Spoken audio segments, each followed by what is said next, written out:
Right, good evening, everyone. This is the March 9th regularly scheduled Planning Commission meeting for Scio Township.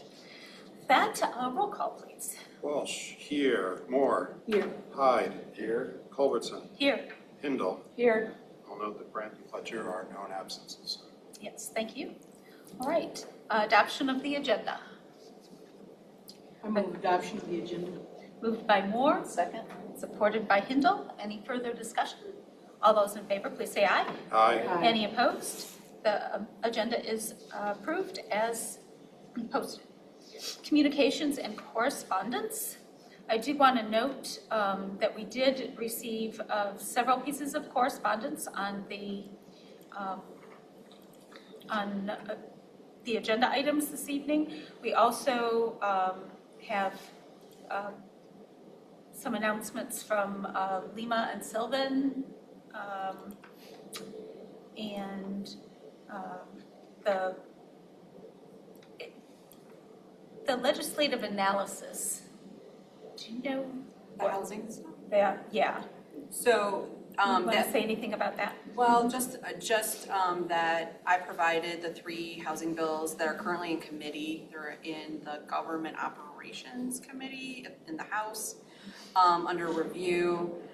You can see in the packet that our firm has put together just a general statement regarding those housing bills and how we feel local control is always the best form of control for zoning. And as things progress, we can keep you updated. But really, they're in committee right now, and we don't know what that's going to be. Yeah. And it does appear that there's quite a bit of opposition to it. There's a lot of So opposition. the process is there's a committee, they can go ahead and do a hearing where you can actually, there'll be some testimony, et cetera, and then they either vote it out of committee or it dies. And it's going to be a very short legislative session because everybody's going to be out this summer for the elections and so forth. So it's just going to be a weird legislative session. So when you say there's a lot of concern about this bill, is it the legislators that have concern or public concern? It's the municipalities and so both the Township Association and the Municipal League are very concerned. The Planners Association are concerned. And it seems like it's almost written for cities as opposed to, other kind of jurisdictions. That's a lot of it seems very. Yes, but we just want to make sure everyone can, it's most important that everyone can retain their control independently and make their own choices. I know a lot of communities that we've already done some of this work, right? Right. By allowing accessory dwelling units as permitted uses in the residential district. So even as a township that doesn't have municipal water and sewer throughout, we're making accommodations for this type of housing, so. And the idea of considering the TIFs and that type of thing. Yeah. So I think, and I much more appreciate the idea that we have to put a housing plan in our master plan. Yes. I think that is a really supportive way to do it. So, yeah. Okay. Thank you for that. Yes. Okay. And so noted on the correspondence, we have no presentations. I will make the announcement that on March 23rd, our next meeting, the Huron River Watershed Council will be doing a presentation on we had a workshop on green infrastructure. Their report will be in the packet and they will be doing a presentation at that time and it will be recorded. And we have invited LPC, PPP, and BOT to join us. Not as a joint meeting, but at least weigh in. Yes. So we'll move on to public comment. And I'll open public comment at 6:04. There is no one in the meeting hall. We have some folks online. Rob Pattinson. Hello, everyone. Rob Pattinson, Scio Township resident. Jan, thank you very much for your email this afternoon. That was a very fast response. I sent that email to you folks to hopefully help the discussion tonight, so you don't have to take notes on public comments. In your response, Jan, you referred to the DTE offsite option and their RPS and the My Green Power program, and that program is funded by the contract users and overseen by the MPSC. If you could define what all those things are, and I've got some more questions that I sent in that second email of, are you referring to the PA 233 statute? And does that mean they have to provide their own solar for data center projects? And if so, what percentage do they have to provide? Is it at least 50%? And with the enormous power draw of data center would put on the power grid, would even 50% of it mean the infrastructure would need to be upgraded? And does that mean that residents would be paying for those upgrades? So just a bunch of questions and points for tonight's discussion. Laura, we will obviously be depending a lot on your guidance on what your other municipalities have been doing. And I think it will be important before you go to a second public hearing that we get a report from you about what the successes and failures were of those other municipalities have had when facing data centers, and how that can strengthen our ordinance. Well done, gang. Look forward to the meeting.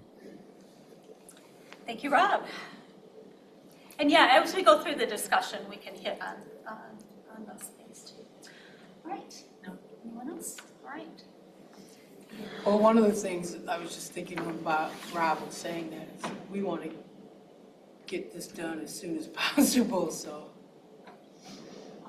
But it doesn't sound like we can accelerate the process. Okay. Okay, can I Move to get close public comments? Yeah, So moved. okay, so Walsh and Hyde. All those in favor, please say aye.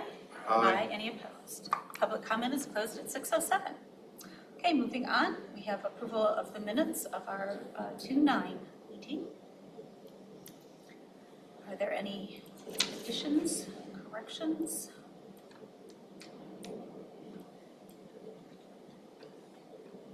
Move to approve as submitted. Second that. Okay, so Hyde, Hindle, any other comments? All those in favor of approving the minutes as posted? Aye. Aye. Any opposed? All right, the minutes of 2/9 are approved. Then we have no public hearings, so we'll move on to our renewables discussion. And Laura, why don't you kick us off? Sure, so we last talked about this in late 2024. At that time, we were sending this draft to Mariah for discussion or for review prior to moving forward. And at that time, if you recall, the state was kind of like, everyone in the state was kind of in this limbo, waiting to see what really happened with some of these applications. I think the last I heard a couple of months ago, one applicant had went directly to the state.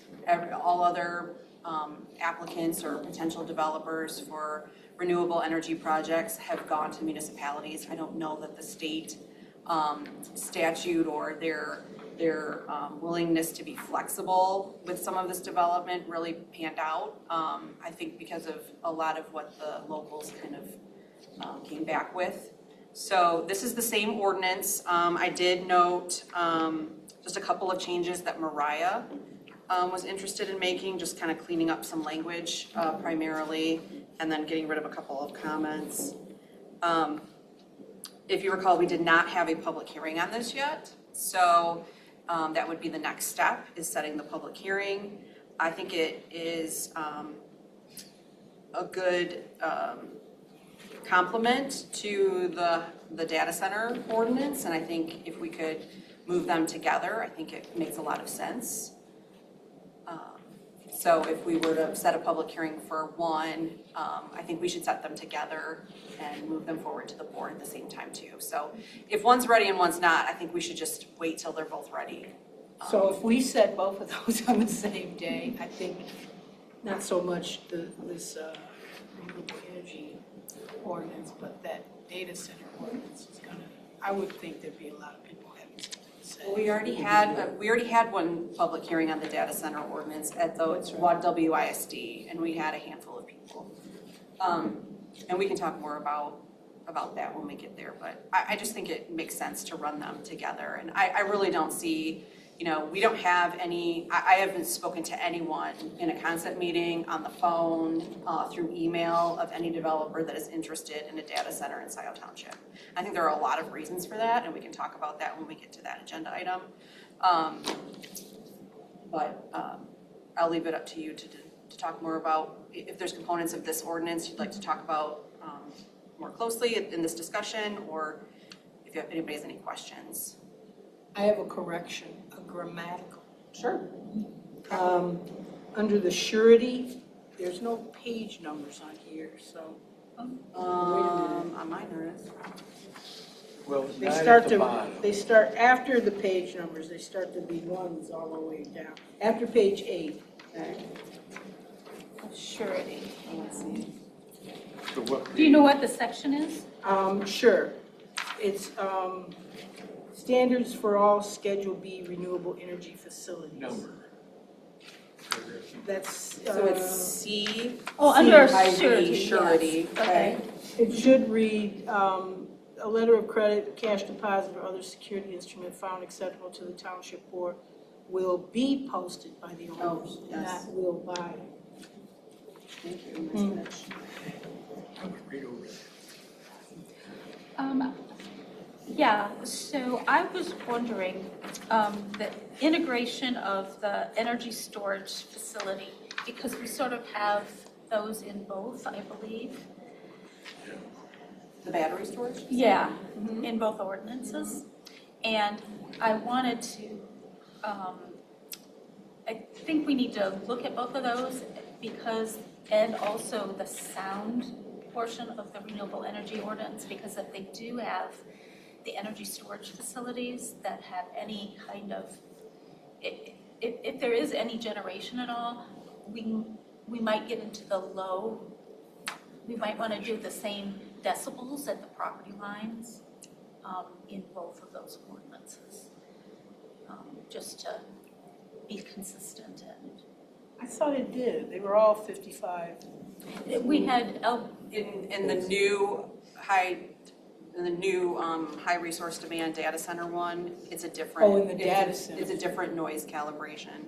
So for battery and generators. so I would like those to be consistent. And then the other thing that I wanted to bring up was with the conservation cover and the agrivoltaics.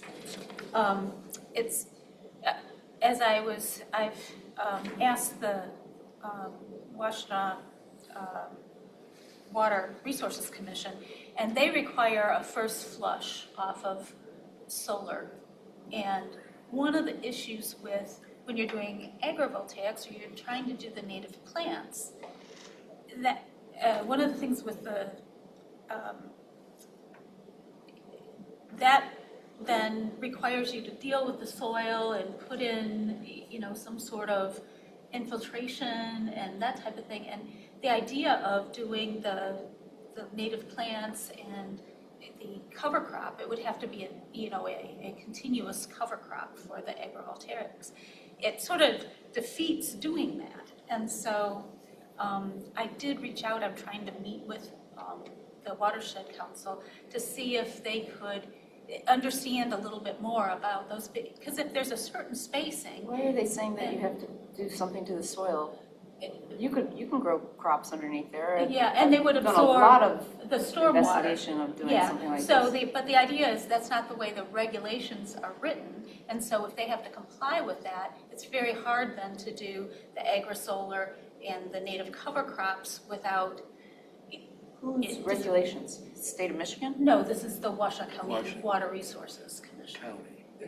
Okay, but you said you were going to meet with the Huron River Watershed Council. Oh, I'm sorry, no, the water. You mean the water. Water Okay. resources, Okay. yeah, So- to discuss that a little bit, because it's a different situation with agri-solar and doing the native plantings. You don't, the whole intent is to do that. So you're saying Washtenaw County has agrivoltaics,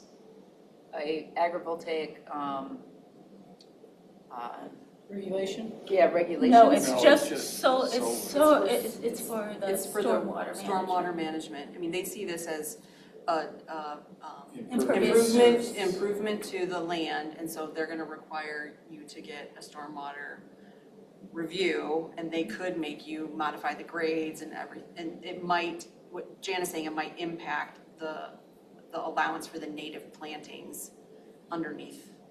And those agrivoltaic, facilities. and the.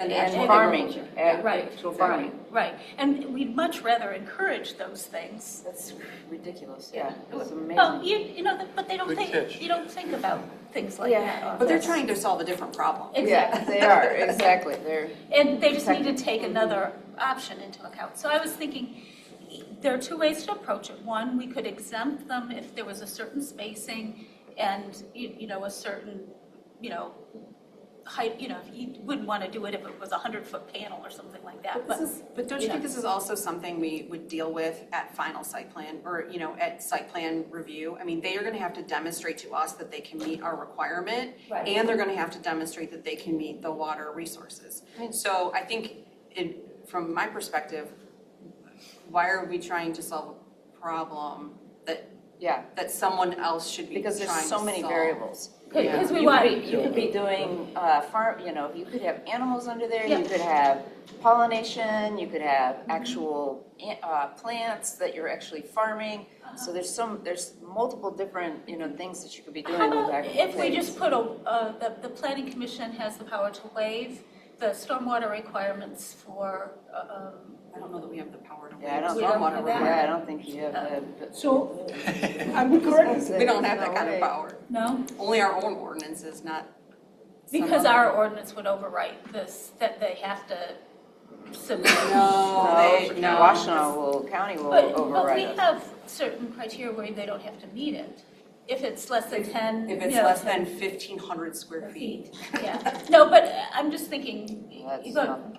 I don't, well, This I'm is just trying to something- figure yeah, I out how know. there's some I leeway there. Yeah. Why don't you talk to them? Yeah, Okay. and come back to And- us and tell them to loosen up. Back about it. To a degree. If you're putting an installation in, you're gonna wanna manage the water no matter what anyway. course. Beforehand, so are we trying to solve? Something that's already solved. Well, Yes. and this is for large, I mean, you're talking about large, you're not talking about, you know, somebody that just wants a panel in their backyard. No, agrivoltaics is gonna be a little bit more than just a panel. No, that's what I mean, you're talking about large, I don't think it's large either. It's not necessarily large. It could be Well, just Well, 5 these- panels. Or well, I mean, this- 5 arrays, you know? but this regulation is for parcels on 5 acres or less, so, yeah. it Oh. would include all those. Yeah, so 5 acres or less, So we with want 5 acres them or to less, be they're able not to gonna do have- that. They're not gonna have animals on there per se, but they could do pollinators, they could have bees, you know, things like that. Exactly. Yeah. And so maybe they can help do some calculations of how far apart the panels need to be able to, you know, I don't know. But anyway, that was my one kind of, my one catch there. where are you thinking of that, and what section is that? What's not in there. Yeah, It's under, I mean, you're talking about the ground cover section in whichever, Yeah. in all of them. right, Okay. So I hate to sound like a lawyer, but but you are. I am. But if you want to, and maybe I'm not tracking this conversation well, so correct me if I'm wrong. If you wanted to have something, I hate to say that dirty word, that of some kind of regulation or something, it's best to have it in here. Because if you don't, the person that it affects or the person that's trying to build, saying, are going to be here. Well, where does it say that in your ordinance? So, The difference is this one's a county, so it's not in ours, but the county has control over this, so it's in the county regs. So all we're trying to do is find a path to make sure that the county doesn't prohibit something we as a township want. Would like. We can't put it in there to override County. the county. So I will, and if anyone else wants to participate with that. I trust you. You have some other comments? I did have, I guess I'd like a clarification. I was gonna bring something up, but you touched on the noise. What exactly, could you tell me? I noticed that the wording of the noise levels were different in the different sections of this one. Were you talking about that too? Or were you saying in the other ordinances later tonight? In the other ordinance, I think they Yeah. should be consistent. Well, in here, we have both the solar and the wind talking about it's been changed to be at the property line. Whereas in the energy storage section of this one, it still says at the nearest neighbor's, nearest wall or what, however. I think that just was missed, so I Okay, think so that you- should say the same thing, but, Because that's where you have to monitor it, basically. Right, and at the property line is more stringent, so I'm happy with that. but Jan, you think it should be more similar to what is in In this one? the data center one. I thought you were bringing up a different point, but it was the same thing, so. This one, no, we're smart street. Yeah, because it's more restrictive and it deals with the low frequency noises. Coming in. I think it's under a section called vibration. I would be in favor of that property line. It's 55 You would? dBA or 65 Okay. dBc, so it's measured two And different. she was saying it was just This is overlooked. 50. Okay. We changed the other two, and that one didn't get changed. But I mean, in the other one, So it's at the property line in the Renewable Act. Right.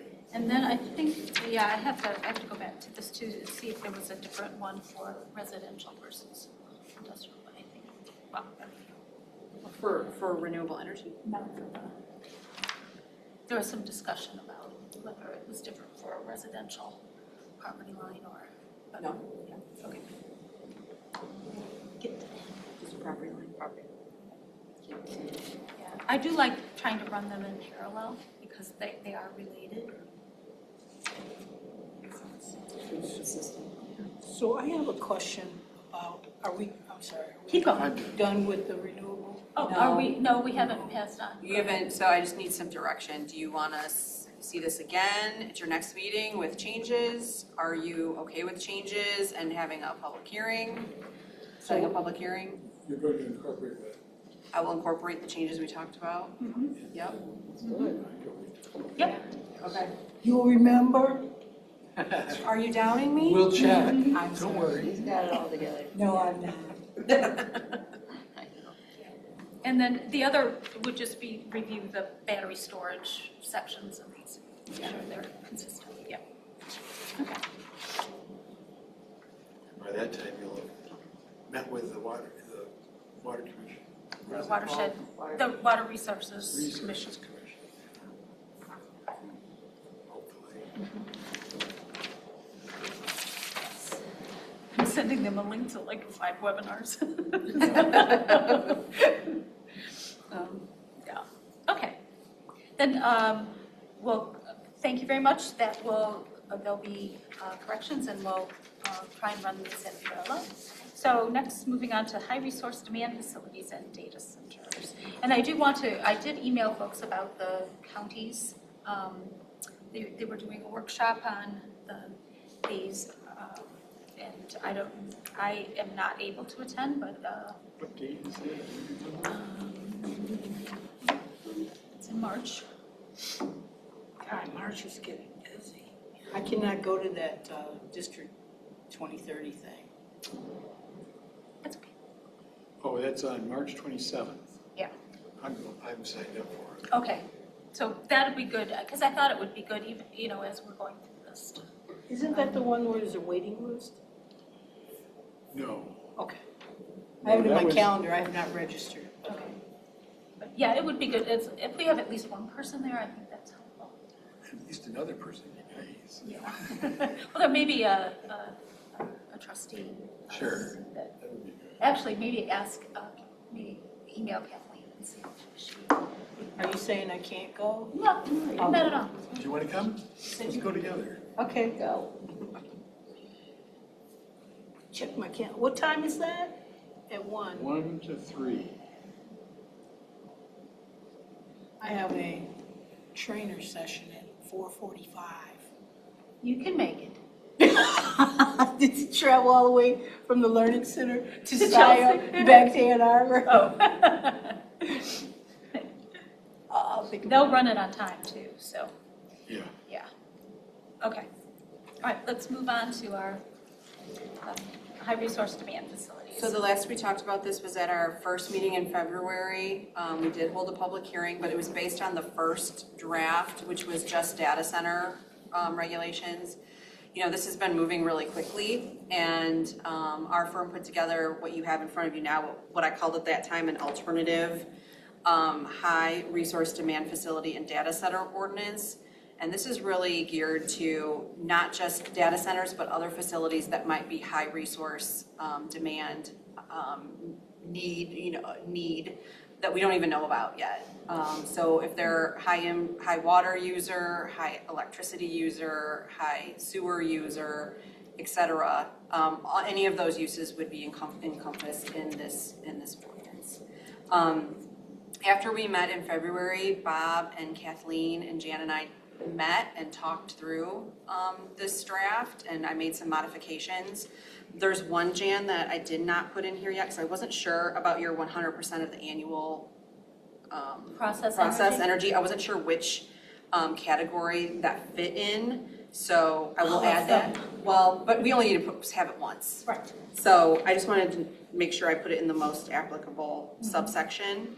But other than that, I've incorporated all the other comments related to noise and vibration. That was probably the biggest change we made, making sure that we account for dBA decibel readings and dBc decibel readings, as Jan mentioned earlier, to make sure that we're regulating that hum, not just higher frequency noises. How did you come to 50? Because 55 is still a little. 55 is what's in the Saline consent judgment for the data center. And so the attorneys were comfortable saying 55. And that's actually what we had put in our renewable energy ordinance. Okay. So I think that's a fairly common dBA decibel reading for those types of noises. So you're going to change the title to data center and high resource demand facilities? It's going to be called high resource demand facilities and data centers. Okay. Yep. And that's what your latest draft should say. It says at the top. No, it says, Yeah. Look on your computer. data center overlay district and regulations. Look at your computer. Look where? Computer. That's That's- you're not looking that's at the right old. one You're then. not looking at the right one. You're looking at an old one.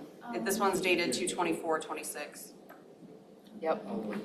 This just says February, one version other one. 2.0, February 2026.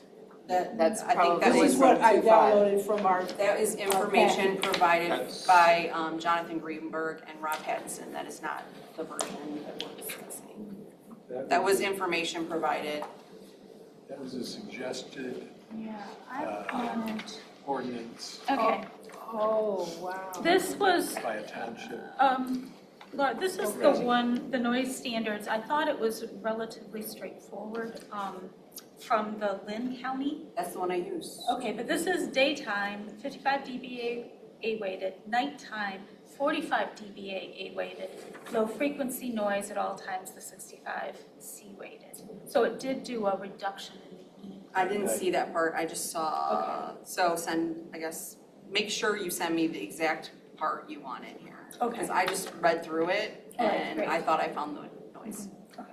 version. Yeah, I think that was the one, because just the nighttime piece, because sound travels so Sure. much. It becomes So- more irritating. So the draft that you did, Laura, that's in our It's in the packet? packet. Agenda. Called alternative draft. It's under data centers discussion. Oh, that's the one. It has the 2 dates on it. Oh, that Yeah. was the, I guess, you know what, that was the one that was in, think the one that Rob did, which was identical to the one that was in Lynn Town, in Lynn County. So I can just look at Rob. That's the one I reviewed, unfortunately. Yeah, so if you look at that one, I think that is a really good. Yeah, some good stuff in there. Okay. But I'm checking my And it's packet. also easier to glimpse rather than making it in the paragraph form, where you read it. Sure. I Oh, that's thought I fine. pulled the right thing. That's fine. No. We were dealing with a lot of different data. It'll all come together. So that's my key down to. Yeah, well, she was right. All right, okay, then the renewables, and I'll talk about this because I know that was a question that a lot of people had. So, while the energy code doesn't allow you to require anything above code for a building envelope, it does not legislate or codify process energies. And process energy is the basic piece of what these data centers are. And so so that would leave it open for us to be able to codify, regulate. And there are different options for renewable energy. There's on-site, and there's off-site, and then there's buying RECs. And the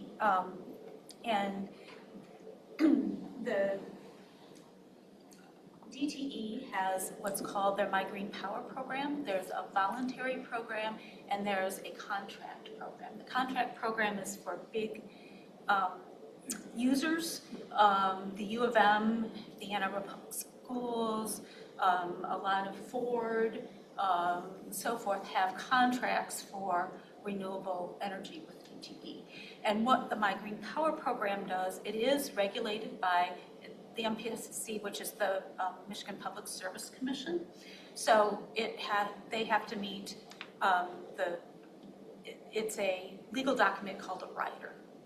And there's a rider for the voluntary program, which anybody can volunteer. You can hop in and hop out. So if you wanted to purchase renewable power for your home or business, you can do that.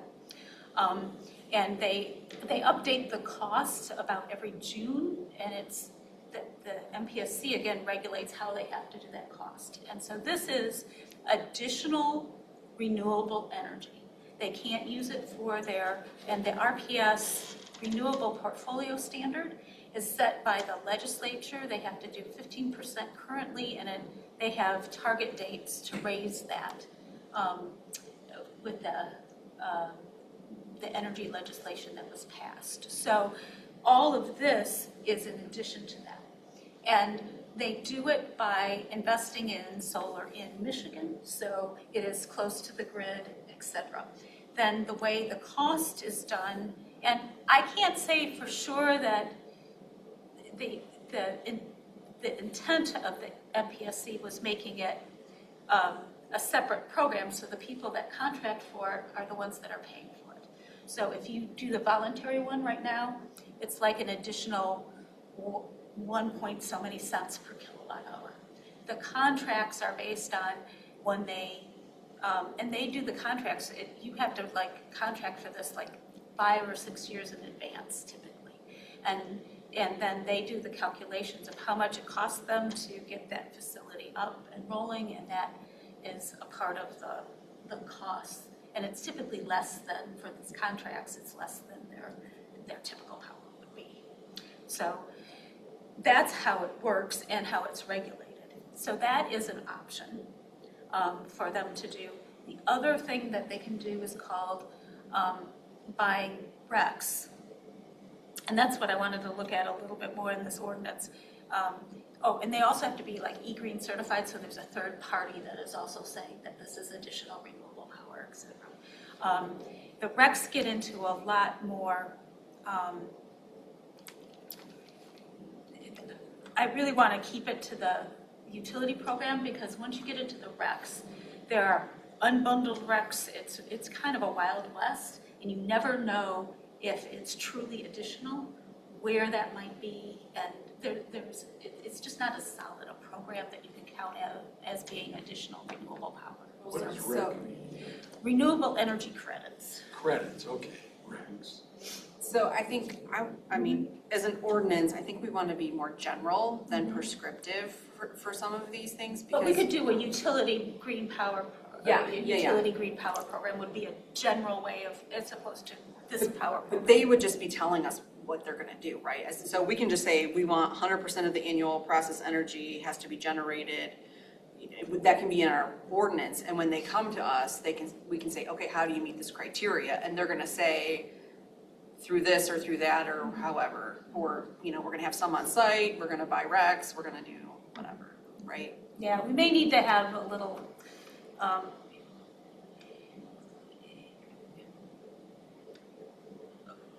I have it's with the appendix CC of the code that kind of describes a chart that we could use for the RECs. So if you do crappy RECs, you have to buy more of them. So that chart would actually come in really handy. Okay, I can do that one. And that, because it is permissive in the code, there shouldn't be a challenge to it. And I did like hearing you just say 100%. And I think it says 50% in here. And it doesn't, and it doesn't say process energy. No. So, Well, I think there's, right, okay. Well, so it currently says at least 50% of projected annual energy demand shall be met. Now, that 50%, that's just a starting point. It is. That's a starting point for discussion purposes, and I know in other communities, they say 100%. yeah, and we just have to make sure we say the process energy because we would not, So there would be a legal challenge to say So- all their energy. So this at least 50% projected is the same thing you're talking about changing to 100% process energy? 'Cause- Correct. Okay, I just want to make sure We are not I'm going being to clear. comment on their building envelope energy. We can't make them do anything with that. But, so, I get it now. yeah, I'm pretty sure it's going to be like 95% of it's going to be process energy. 95% of what? Of the energy is going to be process energy. Oh, right. Yeah, and they may not want to meter it separately, so they'll just do 100% of everything. Make it simple. Okay. Okay. It doesn't cost much to meter it separately. Yeah, and then I think there were a couple other, Laura, will you just briefly go into how what we're creating plays with the Public Act 233? So, that question came up earlier today, and after thinking about it, I think there are two. So PA 2233 allows for the solar firms, renewable energy firms, to go directly to the state instead of going through the local. Now they still have to come to us, but it's a much more abbreviated application and review process. Data centers are not part of what is under statute under PA 233. And while the data center in our ordinance is going to, and probably a lot of ordinances, are going to have renewable energy standards, the high resource demand facility and data center will apply to those outside of the PA 233 and the renewable energy. So while they do they're moving together and they're very similar, data centers are not affiliated with PA 233. And then the renewables, if this is my understanding, because we have our ordinance and it's called for the renewable energy, if we have It's not the what is that? A It's not compatible or whatever. it's not the same standards that the state has. It's separate from that. And so, we're not complying with the state regulations. We don't have to. So if a developer for renewable energy comes to us, they have to meet our ordinance standards, not the state's abbreviated requirements. So, Because we chose to do we our. chose to do that. Yep. So there really wouldn't be a shortcut It's not, no, and I can see how in reading these, because we want to require renewable energy as part of a data center or high resource demand facility development, how they seem to mix together, but really PA 233 is not regulating data centers or high resource development or high resource demand facilities at all. Only the standalone renewable projects, if they were to go to the state instead of us. Now, do they still have that option with our ordinance or no? Yeah. Okay, so the renewables, but oftentimes, from what I've heard, the developers actually prefer to go to the communities because. I have only heard of one developer that went to the state over a local in the last year. Now, I'm not, I'm not looking at things every day, but I've only heard of one. So, I guess there's easy ways to see if they've had any other. But it is a line of protection. All right. So, I just, I said previously, I've had no calls about data centers. I've had no, I think, Scio Township there's a lot of reasons why I don't think Scio Township is a good fit. I think that's why we haven't heard from anyone. I mean, we don't have our own water system. You'd have to get water from Ann Arbor or drill an aquifer that could produce the amount of water that is needed for a facility like this. We do have a high tension electric line, but it's surrounded by mostly residential development. We have large acreage, but it's not, we're talking not hundreds and hundreds of acres together, right? There's assembly, and we live in a pretty expensive part of Washtenaw County. So I think there are a lot of reasons why we might not be being looked at And wanted closely. in the industrial zone. And we want to, well, everybody does, but yeah. Yeah. And then just to Rob's question about what we're seeing as like positives and negatives in other communities. Where I'm working, they're at the same, and a lot of our communities are at the same level that we are right now, right? They're formulating an ordinance because they're trying to be proactive.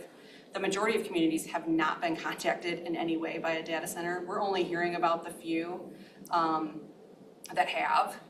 I've been told by a DTE person that DTE has said that they can only provide power for 4 to 5 of these in Southeast Michigan.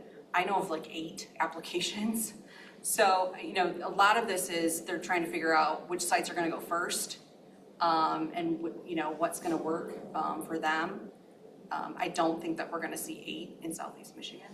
I don't think that we can, not as on a large scale, I don't think that we have the capacity in a lot of ways to do that.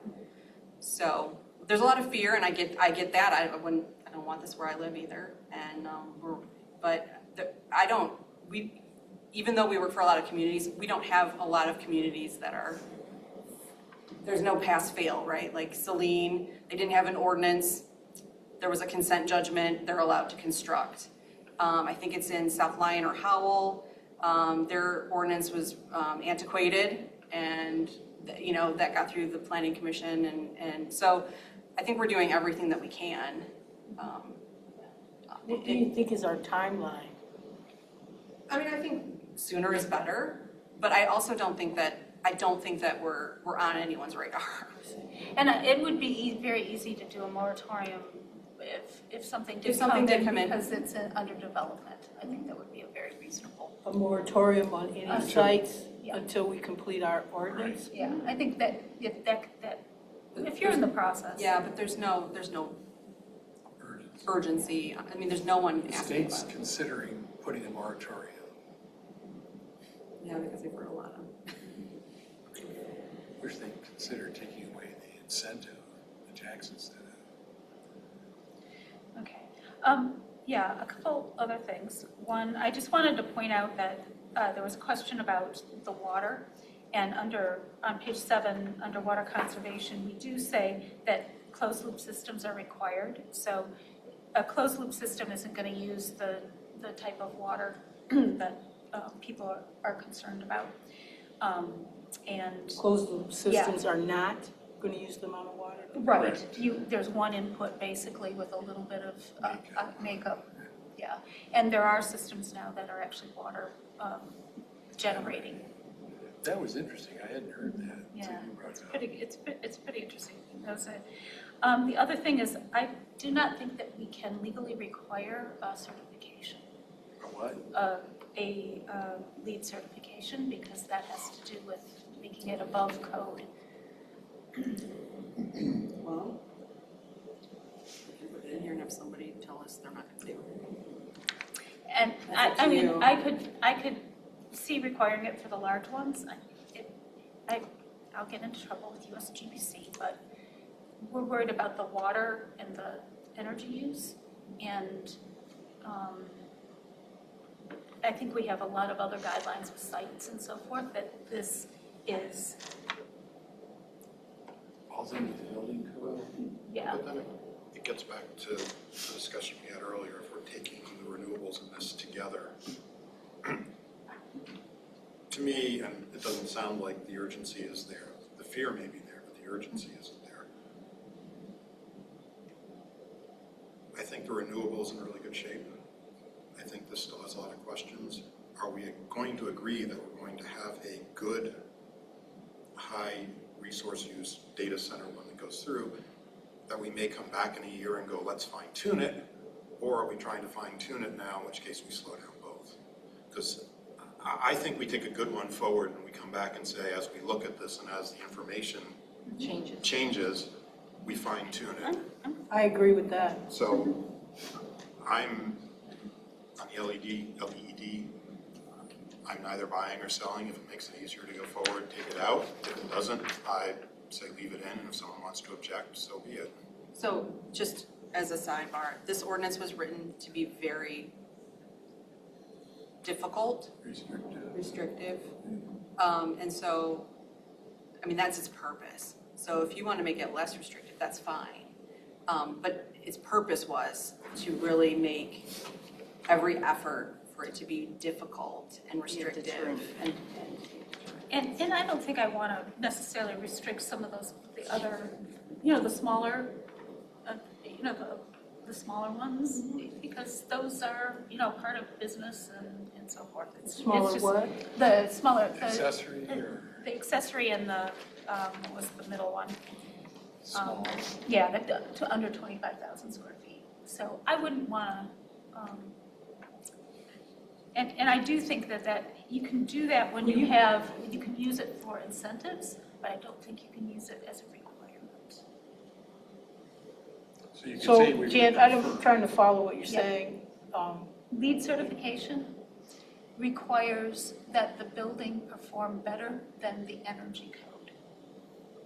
And by law, we can't enforce an ordinance that requires something that is above the More than energy that. code. Okay. And I think all the LEED certifications that I've seen have always been in the incentive But I- portions of a zoning But I think we ordinance. can, because this is a conditional use. And so conditional Okay, so it's uses, a we conditional can use, we can do that. We can do that. Oh, Good point. if we can do that, I have a list. Well, I mean, I think it's a conditional use, and so they have to Oh, meet Lord. additional standards to get the approval. Right. Oh, is Very good. So you said something else, Jan, I wanted to ask you about. Yeah. You said the 25,000 square Yeah. foot. You wouldn't want to impose restrictions on them, but that's if a less than 25 25,000 square foot data center. So that might be U of M, a backup data center for the health center Yeah. would be in that range. So Yeah. I don't care who it is, because, U of M wants what they want too, just like in Yeah. the commercial environment. But if the question in my mind is, what is the draw on energy and water? I don't care if you're 25,000 square feet or 500 or 500 acres. Yeah, so the ones that we're benchmarking, just so you know, the water use is they don't use the water really isn't used for cooling. They're using the energy, they're using air basically air cooling Okay. and cooling, some cooling towers, but they're recirculating cooling towers. Okay, And so the water is not, it's nowhere near this. And the EUIs are probably maybe 3 times a McDonald's. The energy use per square foot is about 3 times what a McDonald's is. Now, they're larger square footage, but it's the energy intensity is maybe 3 times what a McDonald's is. so, So they're not these huge, they're not the really high energy draws. so I don't know that sitting here today. I'm listening to what you're saying to me, and you obviously know more about it than I do. But my question would be, I don't know how that impacts. I'm assuming you're saying that their energy draw is so much less that it would not impact residential costs of Right. energy. Right. Yeah. So I remember there was, when we had our, the public hearing over at the WISD, there was one woman that brought up the center, the data center for U of M, saying, watch out, because look at what U of M is doing, blah, blah, blah. Yeah. And she didn't dwell on Yeah, the details. and the ones that they've been approving with the MPSC approvals too, and I don't know how you can guarantee it, but that's one of the criteria that they had for the approval, that when they did that kind of rampant approval for the one data center that they had to, DTE had to document how that was not going to affect the rates because of the capacity, and that they were paying for all of any of the infrastructure improvements that they had to do and go out to the other ratepayers. But that is an MPSC purview kind of, as opposed to ours. Yeah.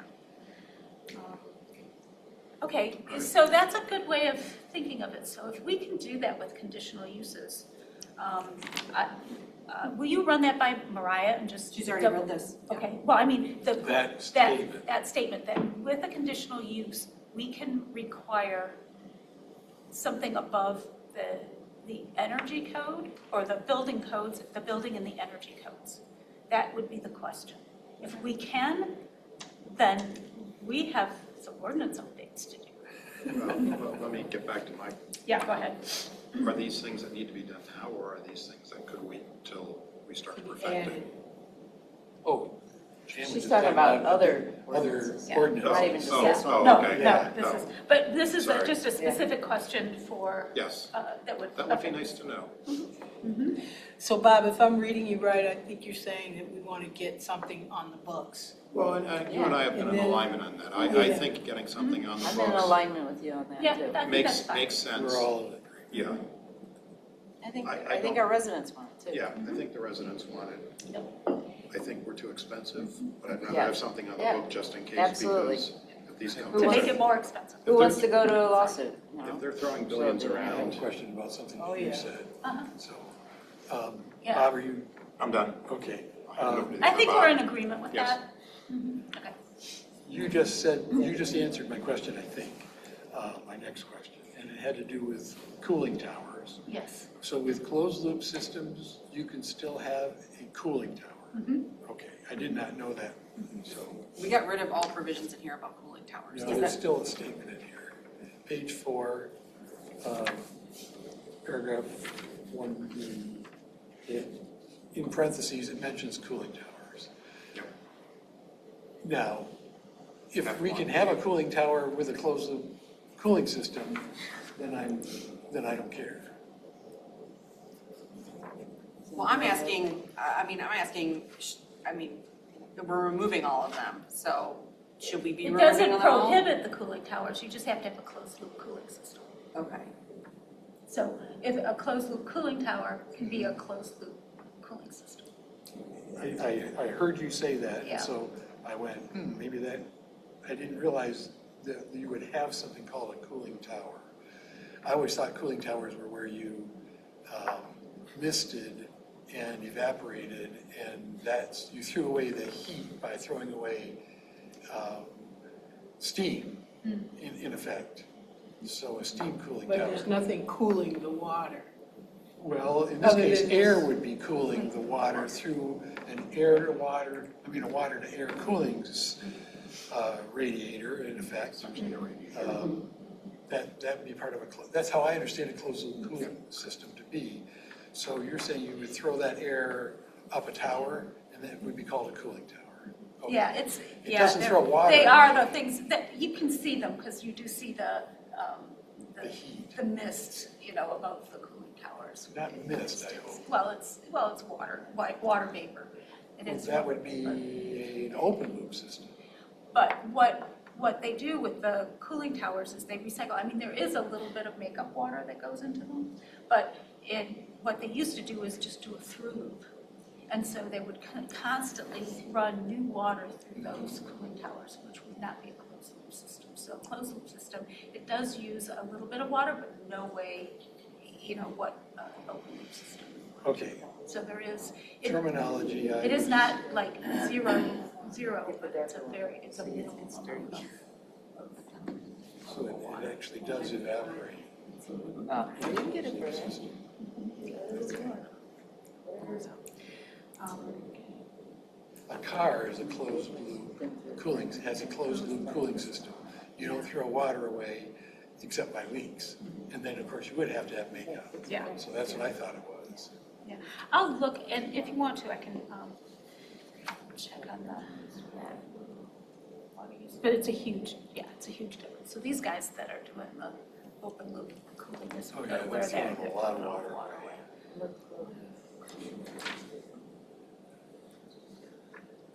I don't have any more questions, except for, did we come to an agreement that we're gonna put 100% in there?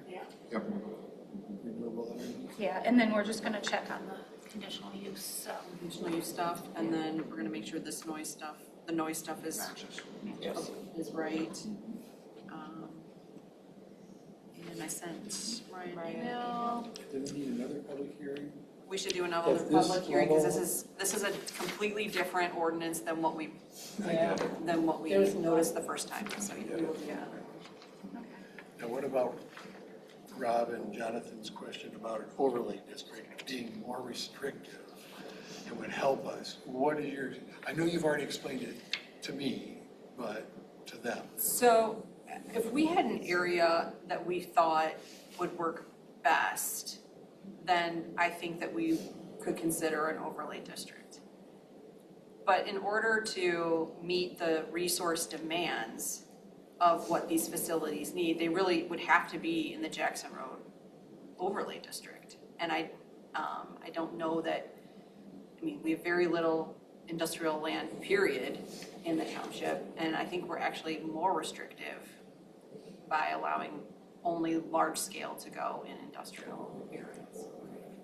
So, So not necessary and not helpful. well, I think it's just another, overlay districts can be a great resource if we thought it would work, but I don't think it's needed here for this particular. Because it's such a specific area. Yeah. It isn't a large swath.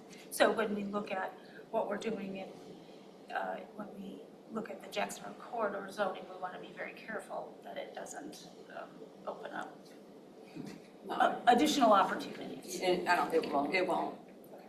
And then L, I just want to make sure everybody noted that those are additional design and site standards for the large-scale ones. And that would be where the decommissioning comes in, and all of those things. Yep. Okay. Can you, why did you say that we didn't need it in Scio? Didn't need what? An overlay district? Yeah, overlay district for data center? Well, we're gonna limit this to industrial, so there's very little industrial zoned property anyway. And just because of the demand of resources that these facilities need, they would have to be in the Jackson Road Overlay District where water is, where we allow water. Possibly available? Usage. Possibly. But our capacity, we don't have capacity. We get our water from Ann Arbor. There's all sorts of Hurdles that they have to overcome. major stuff. And I think We did allow the smaller ones in some of the other zoning districts, right? The Yes. accessory ones and, Small scale can be in a conditional use in the industrial, commercial, and office service districts. and then the other two are, yep. And so are in just in accessory. industrial. Mhm. Okay. Yep.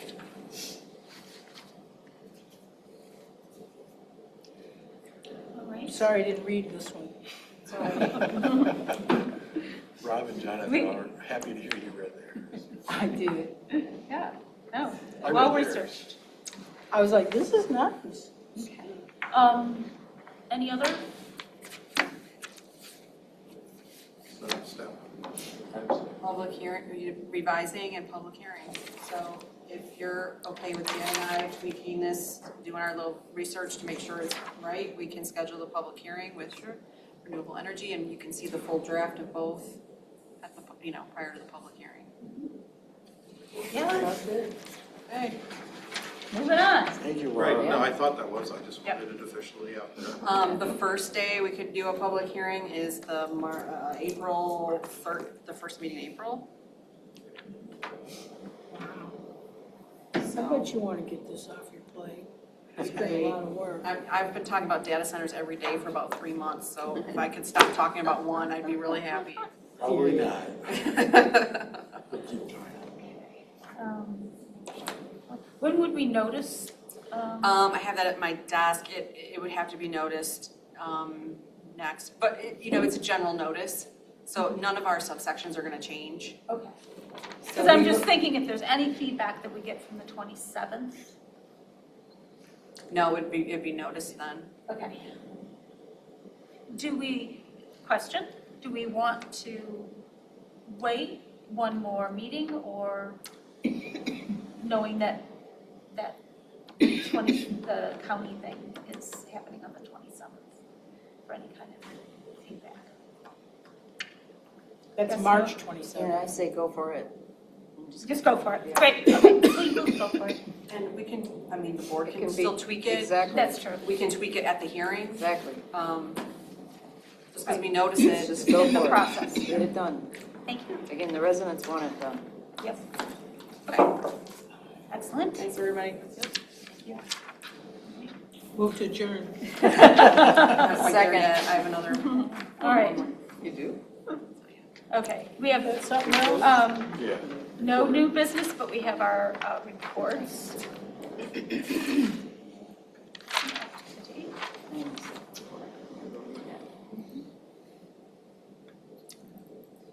So, we don't have our engineering consultant here tonight. Okay, anything to add to your report? Just that we're going to start our master plan process with the township board. It is going to be April 20th at 6 p.m. Christy's going to finalize that date with the board tomorrow, but I wanted to get it on your calendars. So that did get selected. That 20th was selected. Okay. So, And that's at what time? It's here at 6 p.m. plan to plan. Plan to plan The meeting. plan meeting. Right.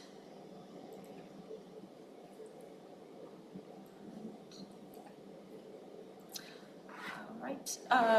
The only addition I have, because it's been mostly data centers, and the presentation is, the county is going to do a decarbonization workshop for municipalities with the 2030 district on June 4th. It'll be in the afternoon, and Scio is going to be one of the case studies that we're going to present, along with the Ann Arbor Public Schools are going to do some things and so forth. So, that case study is also being used as a part of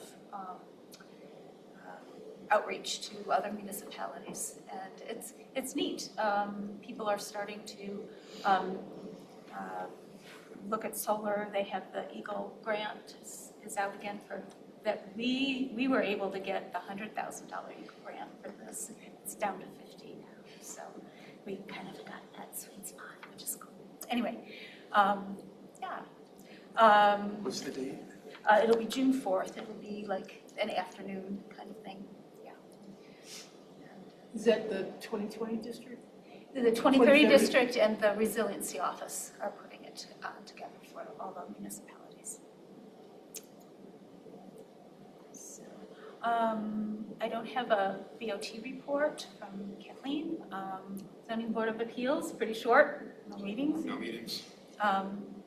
Land preservation, I hope people saw that they did close on, it's adjacent to the Sloan Preserve, I think it's like 79 acres. Adding, and they have a couple other ones that they're close to announcing, so. It's part of the Sloan property? Well, it's adjacent to it, and it's evidently very high quality from a Is that on the west side Baker. of Baker? yeah, and so that, I mean, anytime we can do that. And I don't know if people saw, there was a Bridge article today about the loss of farmlands. Michigan has lost like 6,600 farms, a lot of them on the west side of the state. They had a county-by-county map.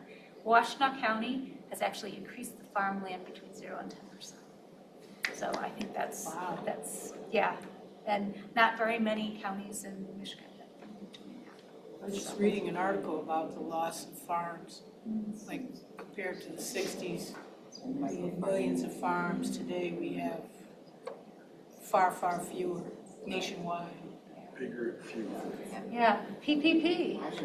PPP, not much to say, but I did want to point out to the public, if they're listening, that there's a really, I'm just noticing that there's a really nice website or webpage on our township website called Welcome to Scio Outside, and it's under PPP, and it talks about different programs, events that they have.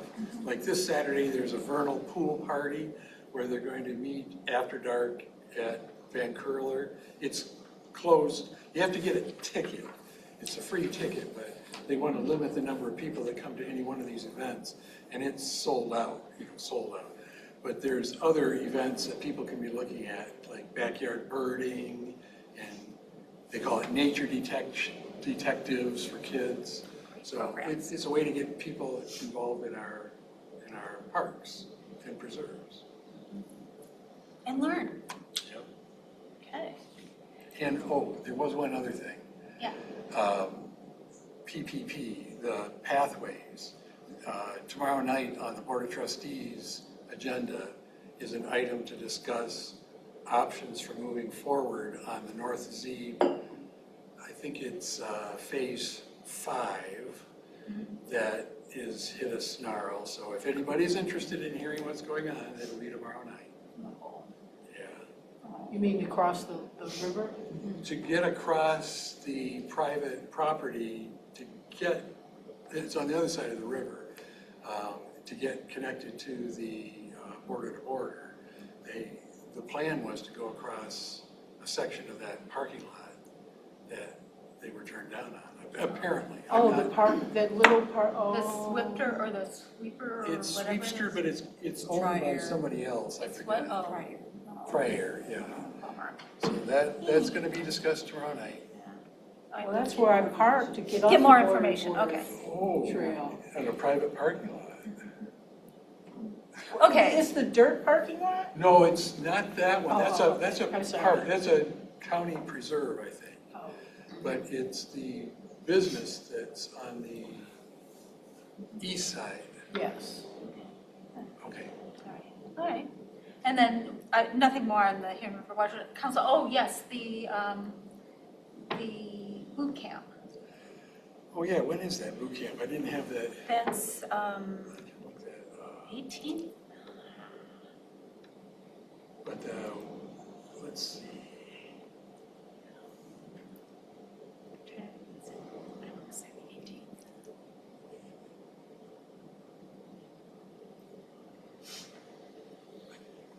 failing to pull that out. Email. Okay, while you're looking for it, I'll do that. ESTF, we have, Meyer has approved us doing the sustainability fair again on October 4th. And the EV guys are all in. I say guys because they're all guys. But they're all in too, so that's building that relationship, which is cool. Also, That's October 4th? October 4th, Sunday, October 4th, yes. And the food waste, we're going to be kicking off a zero waste challenge. It's going to last for 5 days. I think it's going to be the week of May 18th. It'll be announced in the next newsletter. And it's just good. It's going to be kind of a little competition and a week of one email of how to reduce your food waste, different ways of doing it, and we're at 150 participants. Wow. And our drop-off now is going to be going to weekly because it's warming up, so it gets stickier, but we're also like overflowing all the bins for pickup. So, and they're out there today, so they'll be picking up now, starting March every week. And so we're hoping what we want to do is try and double the participants by doing this sort of challenge. And also it'll also kick off then going to multifamily, and then we're going to do some outreach with the businesses and try and get the food service businesses to do their own back of the house food waste reduction. So I have your HRWC boot camp date. oh, great. Wednesday, March 18th, 2026, from 6 p.m. to 7:30 p.m. at Scio Township Hall. Thank you. And then there's another one that's water related if you're done. Oh, okay, yeah. What is that workshop? The Huron River Watershed Council Change Makers Boot Camp. It's a great overview of what they do and how you can advocate for their for water quality and so forth. So it's a kind of it's a good advocacy training. They also have a river givers event that is similar to the boot camp, but it's being held at the Arbor Brewing Company in Ipsy, and people want to go there. And Oh, wow, that's a great place for sustainability. That's on March 26th from 4 to 7, and it's free, but you don't get the beer for free. You can buy it though. The 13th, I'll be on the Colorado River. There you go. The River Giver says what's included with your $35 ticket. No, that's the trivia. Oh, okay. Following that, and that includes Okay. appetizers and a free Fun for you. One beer. Yeah, Well, you want to win at the trivia. right, and the opportunity to win prizes. So that's And a year following membership at HRWC. Yeah. Okay. And tomorrow there is an Eagle webinar that I'm signed up for called Integrating Groundwater Resource Awareness into Planning. So I just spotted it on Eagle's website. I don't know what they're going to be talking about, but everybody's saying that we have as much groundwater as is equivalent under the state as is equivalent to a Great Lake. So, and it should be planned as a resource is what they're saying. So this is Eagle. Even though they're all contaminated. Well, that should be part of the planning on how to keep it from being. Right. We know all that pain, don't we? So, you know, Yeah. Move to adjourn. All See a right, public Western comment. Washtenaw, Reg. Yeah, nothing's happening. We have a meeting on Wednesday regarding housing. What's going on? I mean, we're having meetings, but. Great. So we got a lot of new, different representatives from different communities. Oh, that's We good. have a new chair, the new mayor of Chelsea's the new chair. So. MTC. I'll start, you want to add? The multimodal transit.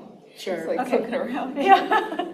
So, What did I do? I didn't sign up for anything there's else, great. did I? We have activated an advocacy group in the township.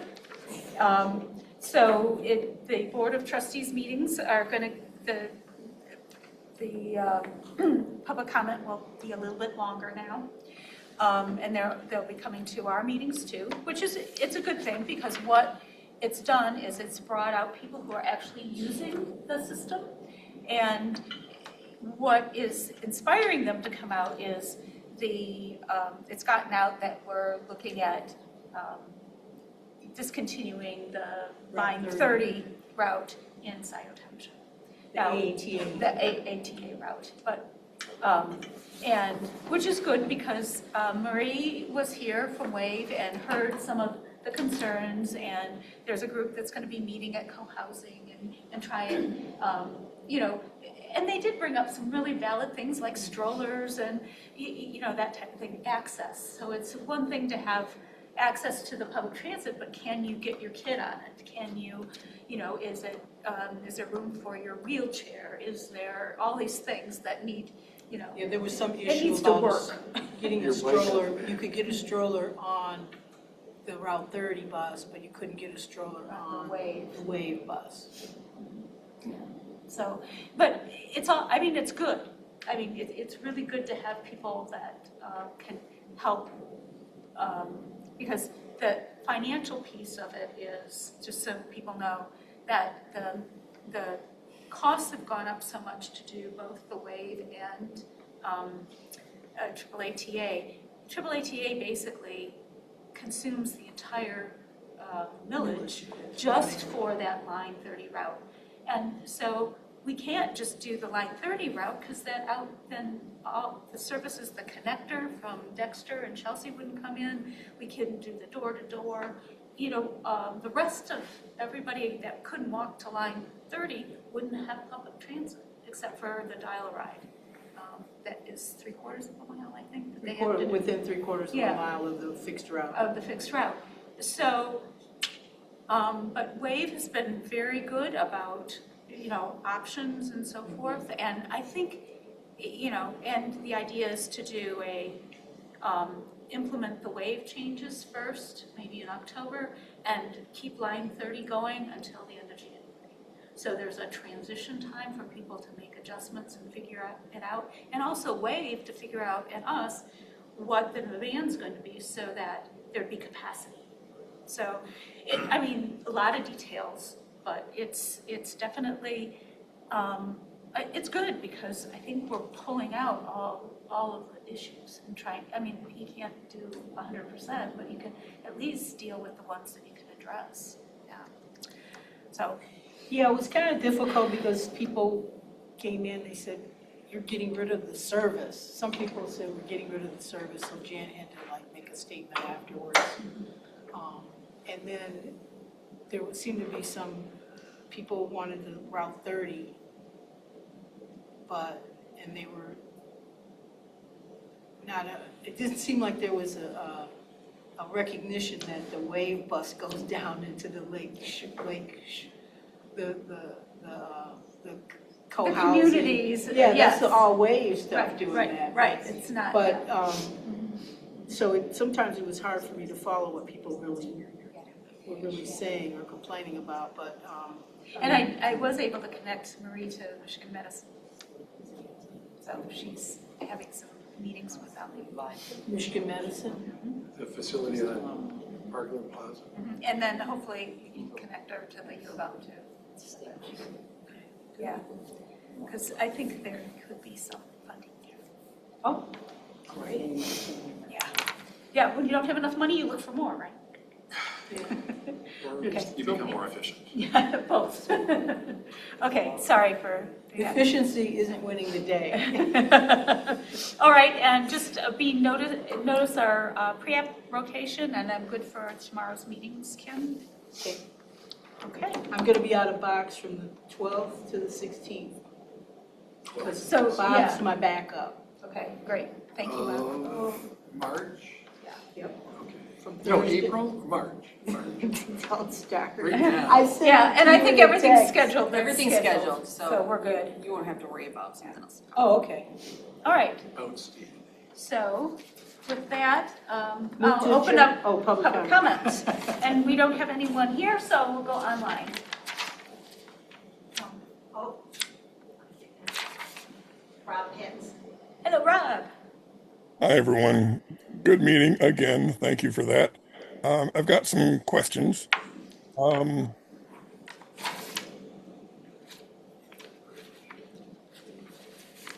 Thank you once again for the progress tonight and for the work of the subcommittee last week to make sure things were ready for tonight. Well done on all of that. March 27th, 1 to 3 p.m., the county data center meeting. Is the public invited to that, Jan? No, it is a municipal only one. Oh, boy. Okay. And then during the meeting, you were talking about MPSC mandating 15%. And so I think you were also talking about incentives versus requirements. So if the MPSC is 15% and Scio says, the ordinance says 50% solar, which one takes precedence in that case? Well, the 15% is what the utility is required to supply to everyone. That's their standard. So your house, if you don't have your on-site solar, your 15% of the energy you use just by subscribing to DTE is renewable. Okay. Gotcha. Okay. So that's about the utility. That is not about the individual sites. Correct. Okay. And I got a question for Laura. Didn't they use PA 233 and Saline to force their way into Saline? Wasn't PA 233 somehow manipulated into their justification for that huge data center in Saline Township? I don't know. I mean, Oh. I have not read the consent judgment, so I Okay. I The don't know. problem Right, was, question. for the Saline Township, was that they had no local ordinance. And Right. they initially, the Board of Trustees declined to approve. And that was one of the legal arguments that the data center folks made, that you have no basis to disallow our project. Gotcha. Thank you for that, Kim. That helps explain that. I really liked Bob Walsh's suggestion to fine-tune the ordinance over time. Um, uh, I'm very glad Laura said it's designed to be restrictive as it is now, and if we need to make it more restrictive over time, great. Laura, thank you for clarifying the overlay district questions. Making it zoned for only industrial districts accomplishes the same thing as the overlay district idea. So thank you for that clarification. I think that clears things up. In terms of water volume, I think we have to remember that the cooling towers are evaporative towers, where it's a closed loop between say it's a nuclear plant, between the nuclear plant Keep going. and the cooling tower, but the cooling tower uses water to flow over those cooling systems to evaporate, and that's why so many like nuclear plants are near huge water supplies. Right. Uh, so we have to be real clear on what component is closed loop. Is the entire cooling system closed loop, or is it closed loop until it meets a water supply that removes the heat from the closed loop radiators? And thank you, Rob, because I do want to check that with if there's terminology that we can use for the cooling towers that limit the amount of makeup water they need. So, Okay. thank you. Couple more questions. Welcome to Scio Outside is also on Nextdoor all the time. And then does removing Route 30 mean that the bus stop at Wagner and Dexter is not going to go forward? It's a tangent question, but for Not Jan. at all, not at Okay. all. The transfer would be at Wagner and Jackson. No, Wagner and Dexter. Dexter, those that work, that's That's the Route 31, and that still stays the same. okay. You can either you can get it along its normal route, and it also can pick up people at Wagner and Jackson, because that's where it turns around and goes back and does the same thing. Okay. Gotcha. Different. So there's different two route. buses that you can catch at Wagner and Jackson. Yeah, Okay. and that one, yeah, so the only one that, yes, that Scio pays for is the Route 30. Route 30 and the Right. required dial ride service. Thank you for that. And then last thing I want to put on Scio Community News, the HWRC Boot Camp is March 18th from 6 to 7:30 at Township Hall. And then the HRWC River Giver event is at Arbor Brewing Company in Ipsy, March 26th from 4 to 6. And then, Bob, you talked about the Eagle webinar groundwater resource seminar thing tomorrow. Is that open to the public? You had to sign up for it, and it took about a week and a half before they sent me my link, so that was just today. So Okay. I think it's too late for that. Absolutely. I'll report back. But look on the Okay. Eagle website. Yeah. No worries. It'll be Thank you on- very much. Great meeting, gang, and thank you very much for answering questions and the extra time. Well done. Thank you.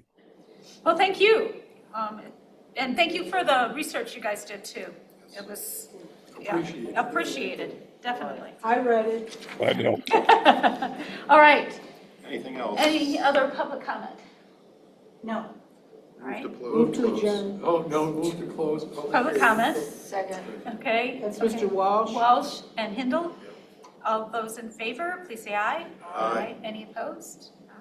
All right, public comment is closed at 7:26. Adjourn. Move to adjourn, is there support? Support. Hindle? Aye. That was reluctant, Bob. I know, it really was, wasn't it? Okay. He was just laughing at me though. All those in favor, please say aye. Aye. Any opposed? All right, we are adjourned at 7:26.